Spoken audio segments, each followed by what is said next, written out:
SD kelas 4. Apa kabar? Gimana hari ini? Sehat semua ya? Puji Tuhan kita bisa sampai di sekolah dengan keadaan baik tanpa kurang satu apapun ya.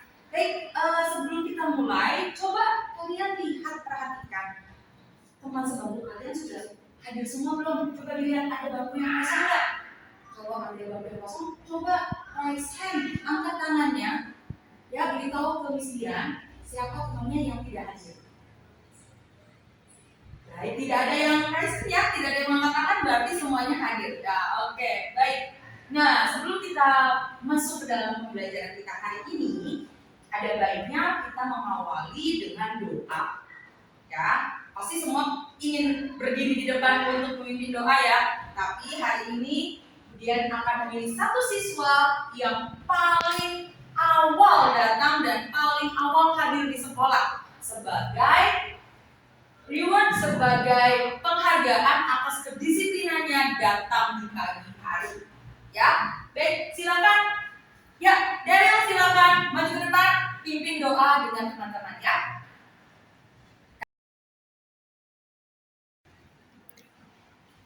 Terima kasih semuanya sudah mau berdoa dengan baik. Kita harus mengucap syukur selalu kepada Tuhan bahwa atas segala rahmatnya kita selalu dalam keadaan sehat dan siap untuk belajar. Nah, untuk menambah semangat kita pada pagi hari ini, kita akan menyanyi satu lagu nasional, satu lagu wajib nasional yang berjudul Garuda Pancasila. Ayo, mari kita berdiri. Ayo semangat, ya. Kemudian akan putar lagunya ya.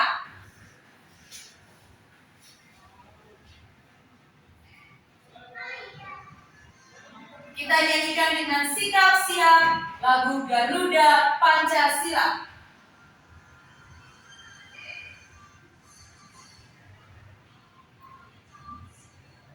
Aku mendukungmu, Patriot Proklamasi, sedia berkorban untukku, Pancasila dasar negara, rakyat adil makmur sentosa, pribadi bangsaku. Ayo maju, maju, ayo maju, maju, ayo maju, maju.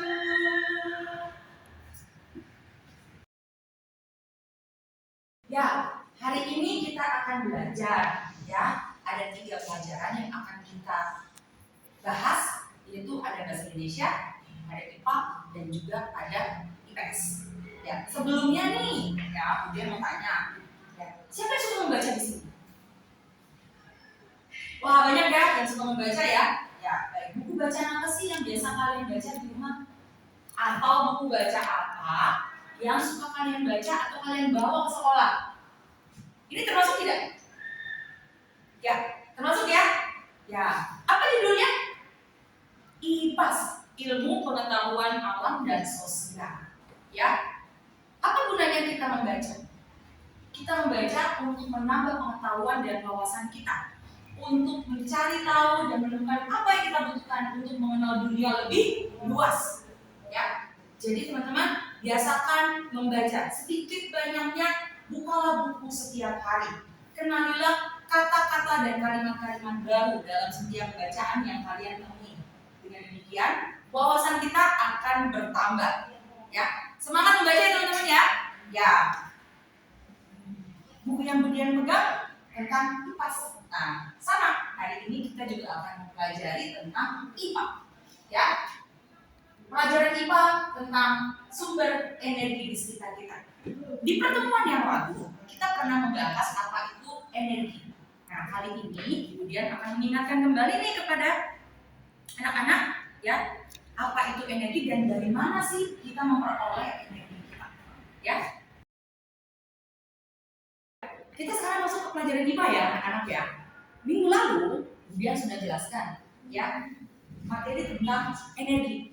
Ya, apa yang menjadi sumber energi bagi kita dan juga untuk kehidupan kita selama ini ya. Mari kita ulas ulang ya. Ya. Kenapa kita harus belajar energi? Ya, supaya kita tahu dari mana tenaga yang kita peroleh untuk melakukan aktivitas. Dari mana tenaga yang diperoleh oleh lingkungan yang ada di sekitar kita, seperti lampu, mobil yang berjalan, pesawat yang ada di angkasa, kipas yang berputar. Supaya apa? Supaya kita mengetahui dan bisa menghemat energi demi kehidupan kita di masa yang akan datang. Perlu kita mengetahui apa itu energi, dari mana energi, bagaimana energi digunakan, dan bagaimana kita menjaga agar energi itu tidak habis. Kembali, kemudian akan menjelaskan pengertian energi, bahwa energi adalah kemampuan untuk melakukan sebuah usaha atau kerja. Contoh, kalian bisa berada di sini, kalian bisa hadir di sekolah, bisa belajar dengan baik, kalian bisa berolahraga, bisa berlari, bisa berteriak, pastinya membutuhkan tenaga, pastinya membutuhkan energi. Dari mana energi yang kita peroleh? Ya, energi yang kita peroleh berasal dari makanan yang kita nikmati setiap hari, makanan yang kita olah setiap hari. Bisa dari sarapan, bisa dari makan siang, bisa dari makan malam. Coba bayangkan kalau kita tidak makan pagi atau tidak sarapan, pasti lesu, mau nyampe ke sekolah badannya sudah lelah, letih, tidak punya semangat untuk belajar, atau bahkan mungkin tidak bisa berpikir. Karena apa? Saya belum makan, lapar. Karena itulah kita perlu makanan sebagai sumber energi kita melakukan usaha. Semua makhluk hidup dan benda membutuhkan energi untuk bergerak, tumbuh, dan melakukan aktivitas sehari-hari. Tanpa energi, tidak ada kegiatan yang bisa terjadi. Contoh, kalian pergi ke sekolah naik apa? Ada yang naik Grab. Grabnya apa? Grab motor, Grab mobil. Bisa jalan nggak mobil dan motornya kalau nggak ada bahan bakar? Bisa jalan nggak kipasnya kalau tidak dicolokkan ke listrik? Pastinya tidak. Karena itulah motor, mobil, dan angkutan-angkutan yang lain membutuhkan energi dari bahan bakar. Seperti ayah kalian atau ibu kalian mengisi bensin di SPBU. Supaya apa? Supaya mobilnya bisa berjalan, supaya motornya bisa jalan. Ya, kipasnya dicolokkan ke listrik supaya apa? Supaya kipasnya bisa berputar. Itulah energi. Dari mana energi? Kalian pasti sudah tahu karena kita sudah membahasnya di pertemuan minggu lalu. Energi tidak dapat dilihat secara langsung, tapi kita bisa merasakannya. Contoh, lampu, menyala karena ada energi listrik. Apakah listriknya bisa kita lihat? Tidak. Tapi cahaya lampunya bisa kita rasakan. Kita bisa berjalan karena ada energi di dalam tubuh kita. Energi ada di mana-mana dan hadir dalam berbagai bentuk benda yang berbeda-beda. Kita kembali mengingat bentuk-bentuk energi. Ada energi panas, ada energi listrik, energi kimia, dan juga bagaimana energi itu berubah. Energi panas. Siapa yang pernah merasakan panas?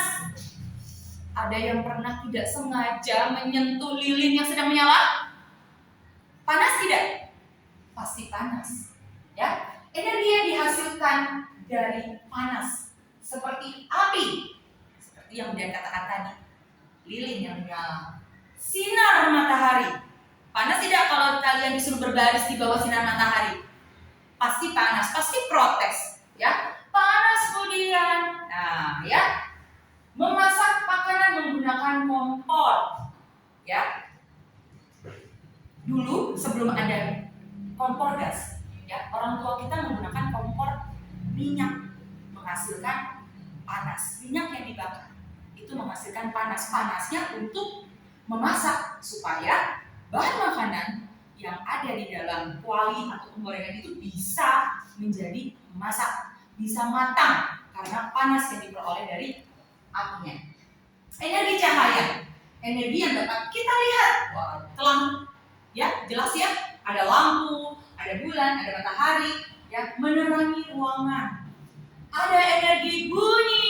Ya, bunyi berasal dari suara benda yang bergetar. Coba rasakan. Coba tangannya taruh di tenggorokan seperti ini. Ya, coba kalian bersuara. Terasa tidak ada getaran di tenggorokan kita?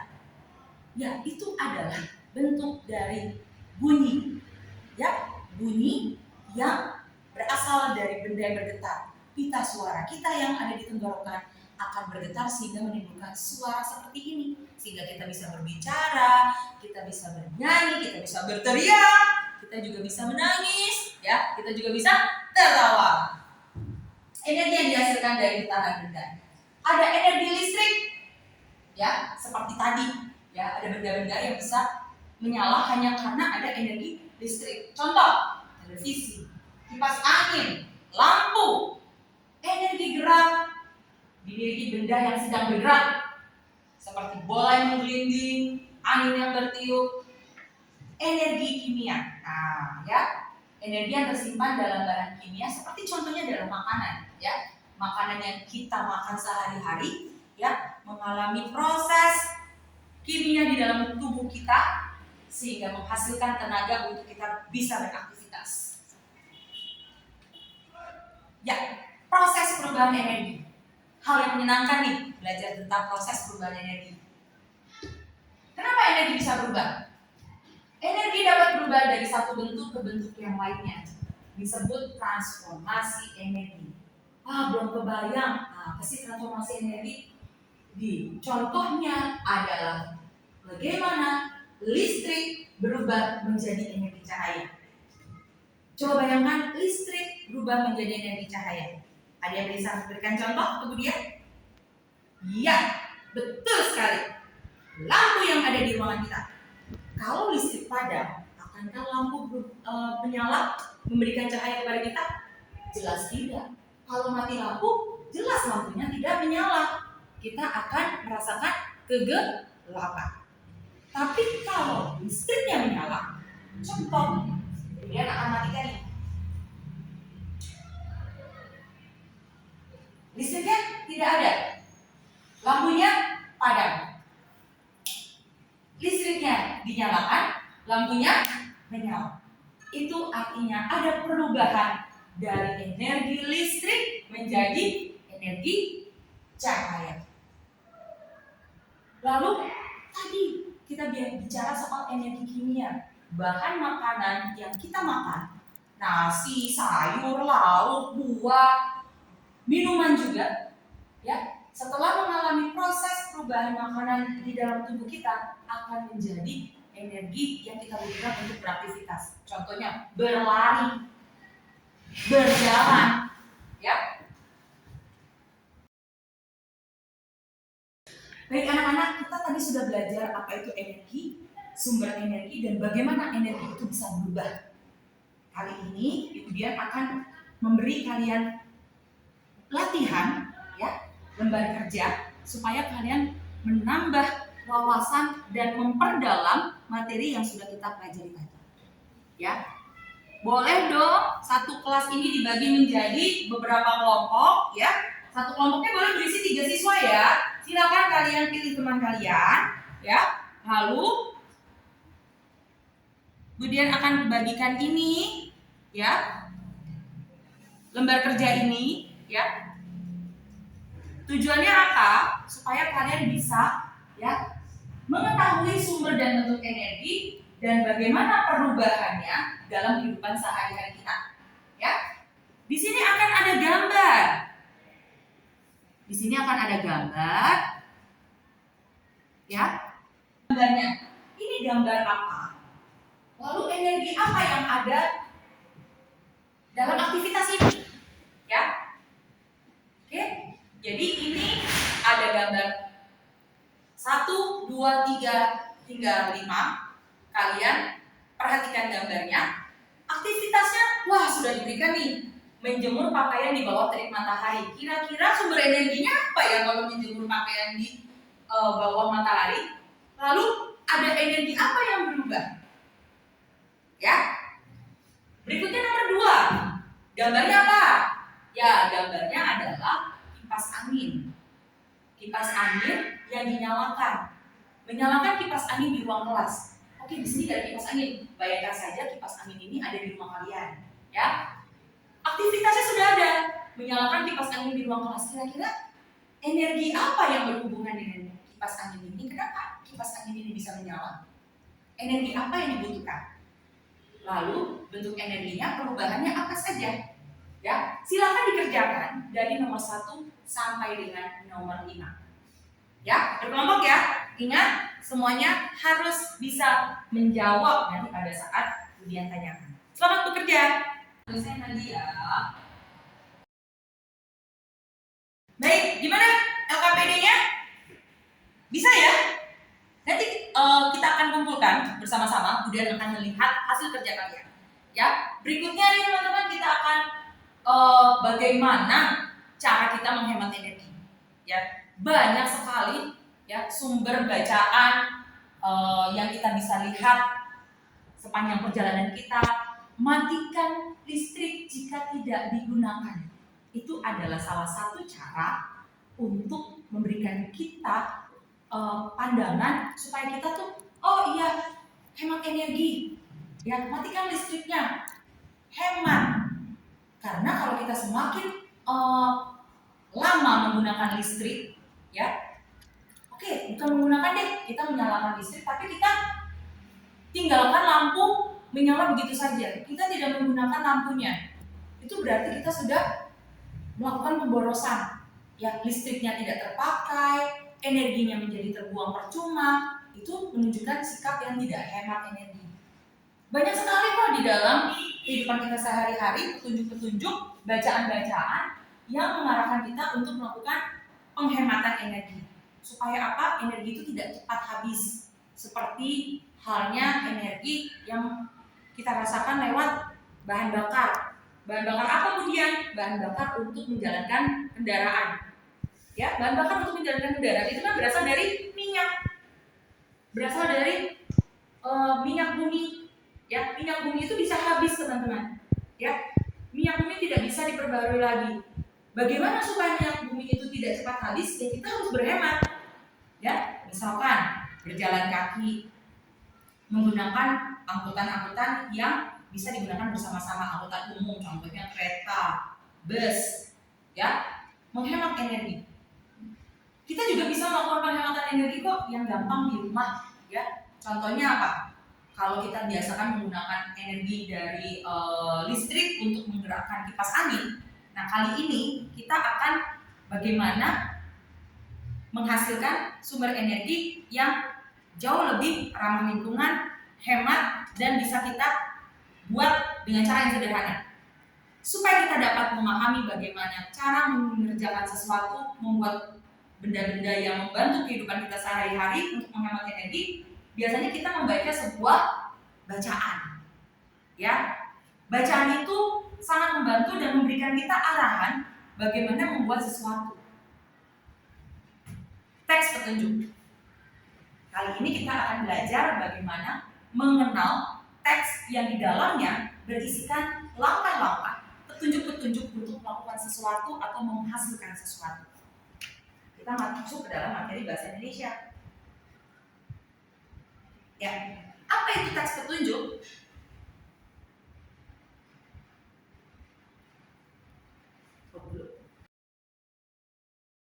Apa itu teks petunjuk? Teks petunjuk adalah teks yang berisi langkah-langkah atau cara untuk melakukan sesuatu secara berurut dan jelas agar pembaca dapat mengikuti setiap langkahnya dengan mudah. Ciri-cirinya, ya, teks petunjuk memiliki ciri-ciri khusus yang membedakannya dengan jenis teks yang lain. Dengan memahami ciri tersebut, kita akan dapat menulis atau membaca teks petunjuk dengan lebih baik dan benar. Yang pertama, menggunakan kalimat perintah. Contohnya, ya, lipat kertas menjadi 2 bagian yang sama besar. Ya, lipat kertas menjadi dua bagian yang sama besar. Itu adalah salah satu bentuk kalimat perintah. Langkah-langkah disusun dengan cara berurutan, ya, seperti halnya kalian mau membuat atau seperti kalian mau menggunakan memakai sepatu, ya. Apa yang harus kalian lakukan pertama? Pastinya pakai dulu kaos kakinya. Setelah pakai kaos kaki, baru pakai sepatunya, lalu diikat, ya. Setelah itu, ya, kita bisa berjalan. Tidak mungkin kita melakukan mau pakai sepatu tapi lupa dengan kaos kakinya. Pasti sampai di sekolah disuruh kembali sama bapak ibu guru. Kenapa aku tidak pakai kaos kaki? Atau ditanyakan, ya. Nah, itu menunjukkan bahwa teks petunjuk harus ada langkah-langkah yang berurut.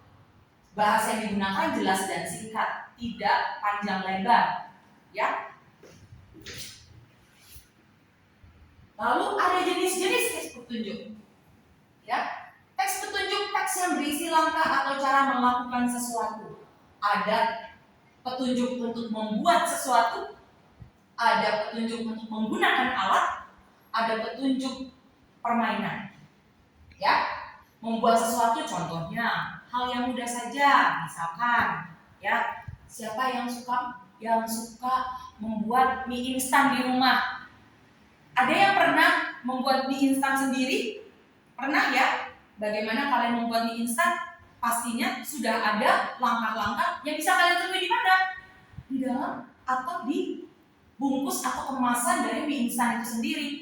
Contohnya nyalakan kompor, masak air sampai dengan mendidih, buka kemasan bumbunya, lalu masukkan mie instan ke dalam air yang sudah mendidih. Nah, berurutan. Tidak mungkin kalian memasukkan mie instannya di air yang belum mendidih. Gak akan jadi, mie instannya gak jadi makan kita, ya.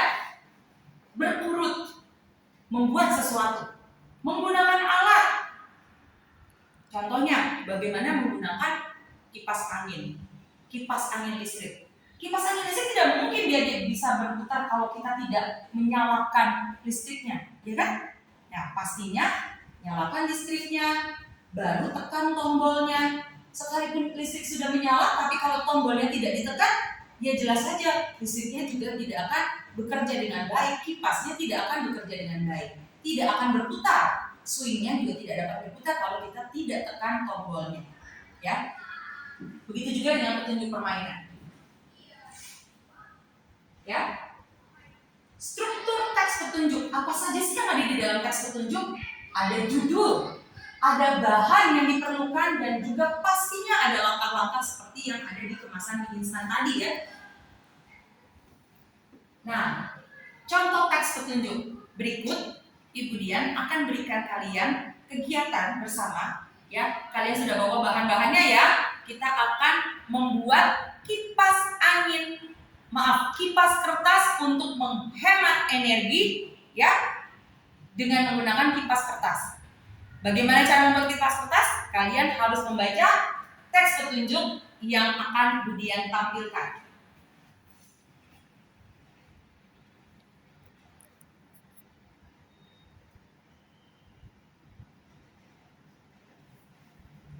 Ya, ini dia. Ingat, di awal pembelajaran tadi Bu Dian katakan kita harus menghemat energi. Setuju, ya? Nah, salah satu cara untuk membuat kita menjadi manusia yang menghemat energi adalah membuat kipas kertas. Membuat kipas kertas, bagaimana cara membuatnya? Ada yang sudah pernah? Ada yang sudah pernah, ada juga yang belum, ya. Nah, sekarang kita akan belajar bagaimana cara membuat kipas kertas.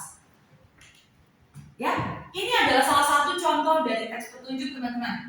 Ya, anak-anak bisa lihat proses pembuatan kertas kipas. Ya, tadi di awal juga di bahasa Indonesia kita mengetahui bahwa di dalam teks petunjuk ada judul, ada kalimat perintah, ada langkah-langkah yang harus diikuti secara berurutan sampai dengan kipas kertas itu selesai dibuat dan bisa kita gunakan. Nah, sekarang kalian persiapkan bahan-bahan kalian, ya. Kita akan membuat kipas kertas untuk menghemat energi secara bersama-sama. Siapkan bahan pakai kalian, ya, anak-anak, ya. Nah, ini dia petunjuk membuat kipas kertas sederhana untuk menghemat energi. Nah, alat dan bahan, betul ya? Ada judul, ada alat dan bahan, lalu ada langkah-langkah pembuatan hingga kipas kertas itu bisa kita gunakan. Ya, oke, mari kita siapkan perlengkapan kita untuk membuat kipas kertas sederhana sesuai dengan teks petunjuk yang itu dia tampilkan atau bisa kalian baca di materi yang Ibu Dian bagikan di Google Classroom. Silakan dibuka materinya, kita akan bersama-sama membuat kipas kertas sederhana untuk menghemat energi. Semangat! Gimana? Sudah jadi belum kipas kertasnya? Bisa dipakai ya? Ya, bisa merasakan nggak ada udara yang kita rasakan dari kipas yang sudah kita buat bersama? Ya, bisa ya teman-teman ya? Oke, baik. Berarti siswa-siswi kelas 4 sudah berusaha melakukan yang terbaik untuk menghemat energi ya. Nanti kalau di rumah boleh dicoba kipasnya ya supaya tidak perlu lagi lama-lama menggunakan energi listrik untuk menggerakkan kipas angin. Bukan berarti disuruh stop, benar ya, tidak. Hanya saja kita mengurangi penggunaan kipas angin di dalam rumah, kita ganti dengan kipas sederhana ya. Baik, siswa-siswi kelas 4 tadi kita sudah belajar apa itu perubahan energi ya. Perubahan energi ya, ada yang perubahan dari energi panas, cahaya menjadi panas ya kan, listrik menjadi gerak ya kan, perubahan energi yang lain. Nah teman-teman, ada satu energi yang mungkin kita tidak bisa melihatnya secara langsung, benar tadi ya, energi tidak bisa dilihat secara langsung ya. Salah satu contohnya adalah energi kimia ya. Aduh, kimia, apa itu kimia ya, tidak bisa terbayangkan ya. Yang jelas kita bisa merasakan bahwa makanan yang kita makan ya itu berguna untuk tenaga kita melakukan sebuah aktivitas ya. Tetapi bagaimana kalau kita sakit? Tubuh kita kan tidak selalu berada di dalam kondisi yang selalu fit ya. Terkadang ada kita merasakan demam atau flu karena kehujanan, demam ya karena apa? Yaitu tadi ya, cuaca di luar atau perubahan cuaca yang kita rasakan, kondisi badan kita tidak fit, atau mungkin kita kekurangan energi. Bagaimana caranya supaya kita kembali menjadi sehat? Ada yang tahu? Pastinya minum obat, betul. Jangan lupa makan. Kalau sudah sakit itu biasanya susah sekali makan. Gimana mau sehat kalau energinya tidak tercukupi? Tetapi selain makanan kita juga butuh obat, betul. Nah, obat bisa kita peroleh di apotek. Berobat dulu ke dokter, dapat resep obat, habis itu mama papa kita beli obatnya atau mendapat obatnya di apotek. Ya, obat-obatan yang kita minum ya sebagian besar adalah obat-obatan yang berasal dari bahan-bahan kimia ya. Tetapi ada juga obat-obatan bahan-bahan kimia itu ya berarti dia melalui proses pembuatan khusus di pabrik ya. Tetapi untuk menjadi sehat tidak selalu harus menggunakan obat-obat yang ada di apotek loh teman-teman. Ada juga obat-obat tradisional ya yang kita kenali, yang kita bisa rasakan, tapi sejauh ini kita tidak mengenali dengan baik ya. Di sini kita akan masuk ke dalam materi IPS ya, pelajaran IPS tentang apotek hidup Nusantara. Di sini Bu Dian akan menjelaskan ke teman-teman ya, apa itu apotek hidup Nusantara. Ada apa sih di dalam sini? Ya, apotek hidup Nusantara. Kembali lagi kita kembali kepada materi sumber daya. Kita menjadi membahas lagi kembali sumber energi. Salah satunya yaitu bahwa tanah yang subur bisa menghasilkan beragam tumbuhan yang berguna untuk kesehatan dan tubuh kita. Ya, Indonesia ini negara yang kaya loh, ya, punya hutan yang luas, punya lautan yang kaya akan sumber daya alam, tapi kadang-kadang kita tidak mengenal apa yang ada di dalam hutan dan lautan yang kita miliki. Ya. Nah, ini ada dua jenis sumber daya alam. Ya. Di sini kemudian akan membahas tentang sumber daya hayati dan sumber daya non hayati. Sumber daya hayati adalah sumber daya alam yang berasal dari tumbuhan dan hewan yang hidup. Ya. Tumbuhan dan hewan yang hidup contohnya apa? Ada padi, tanaman, ada hewan ternak, ya. Kalau non hayati pasti adalah kebalikannya atau lawannya. Kalau yang hayati ini sumber daya dari makhluk hidup, kalau non hayati berarti dari benda-benda alam yang tidak hidup, tetapi memiliki manfaat yang besar untuk kehidupan kita. Contohnya air. Air itu benda hidup atau benda mati? Benda mati, betul. Tapi tetap bermanfaat? Jelas. Bayangkan kalau kita tidak minum, tidak ada air. Bayangkan kalau tidak ada air, kita tidak bisa mandi. Ya. Udara yang segar, hidup. Ya. Bagaimana kalau kita tidak mempunyai udara yang segar? Artinya banyak sekali udara yang tercemar karena rokok, asap kendaraan, ya kan? Lalu bau sampah, aduh, pasti tidak nyaman. Kita butuh udara yang segar. Sinar matahari, energi matahari, ya, benda mati tetapi memiliki sumber yang bermanfaat bagi kita sebagai sumber energi apa tadi? Cahaya untuk berubah menjadi energi panas, mengeringkan pakaian yang kita jemur. Bermanfaat? Jelas, pasti. Nah, ini dia. Ya, di sini kita akan belajar bagaimana kita mengenal sumber daya lainnya, sumber daya hayati yang berguna bagi tubuh kita. Seperti yang tadi sudah katakan, kalau kita sakit, ya, kalau badan kita merasa tidak enak, ya, karena energi kita habis, energi kita kurang, badan kita menjadi lemah, ya, imun kita menjadi turun, lalu kita mudah terserang virus atau penyakit. Tidak semua harus diobati dengan obat yang ada di apotek, teman-teman. Ya, tetapi kita juga bisa menggunakan, ya, tumbuhan-tumbuhan yang berguna sebagai tanaman obat tradisional. Ya.